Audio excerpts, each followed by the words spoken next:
Welcome to Sample Exams, where software testing questions get solved, step by step. Let's get started.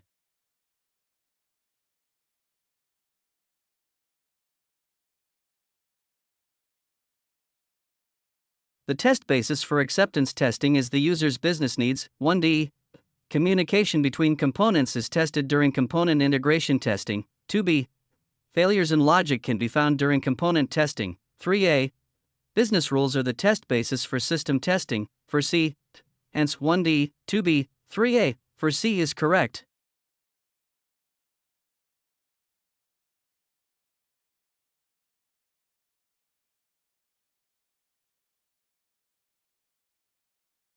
The absence of defects fallacy is concerned with the idea that ensuring correctness in accordance with the requirements, i.e., verifying the absence of implementation defects, does not guarantee user satisfaction with the system.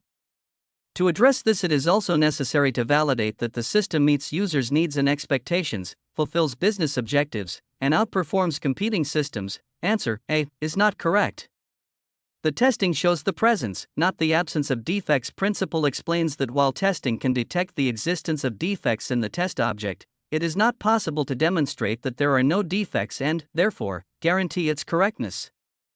Therefore, explaining that it is not possible for testing to show the absence of defects would partially address this principle, not the absence of defects fallacy. Answer B is correct. By supporting the end user to perform acceptance testing, it should be possible to validate that the system meets users' needs and expectations. Answer C is not correct. It is not possible to ensure that no implementation defects remain in the delivered system, as the testing shows the presence, not the absence of defects. Principle explains that while testing can detect the existence of defects in the test object, it is not possible to demonstrate that there are no defects and, therefore, guarantee its correctness. Answer D is not correct. Modifying tests that cause no failures to ensure few defects remain is one way to address the tests wore out principle. This principle is concerned with the idea that repeating identical tests on unaltered code is unlikely to uncover novel defects, and therefore, modifying tests may be essential. This will not validate that the system meets users' needs and expectations.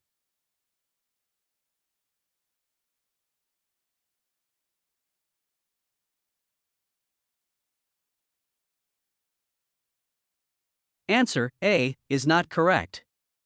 It is impossible to prove that there are no defects anymore in the system under test. See Testing Principle 1, Answer B is not correct. See Testing Principle 7, Answer C is correct. Testing finds defects and failures, which reduces the level of risk and at the same time gives more confidence in the quality level of the test object. Answer D is not correct. It is impossible to test all combinations of inputs. See Testing Principle 2.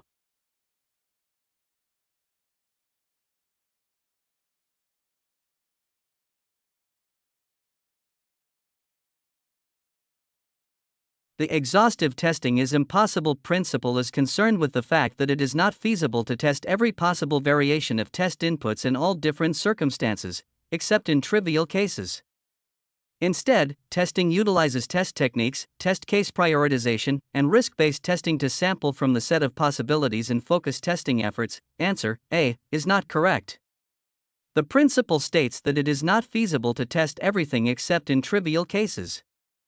Testing everything would require testing every possible variation of test inputs in all different circumstances, which is generally infeasible as there will be a practically infinite number. Testing every possible specified output will not address this problem, as the relationship between inputs and specified outputs can be different for each test object. Sometimes there may be a practically infinite number of possible specified outputs, e.g., when there are several variables representing real numbers, whereas at other times there may be just two specified outputs, such as with a single variable that can be either true or false. Answer B is not correct. The principle states that it is not feasible to test every possible variation of test inputs in all different circumstances.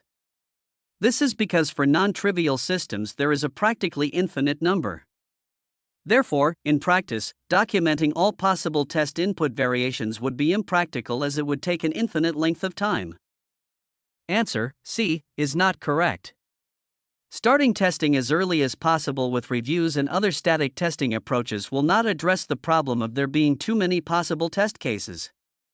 The early testing saves time and money principle is concerned with fixing defects early on to prevent the occurrence of subsequent defects in derived work products, thereby reducing costs and the likelihood of failures. Answer D is correct. The use of equivalence partitioning and boundary value analysis to generate test cases is one way to address the principle, as these test techniques provide a systematic way to derive a finite subset of all possible test cases.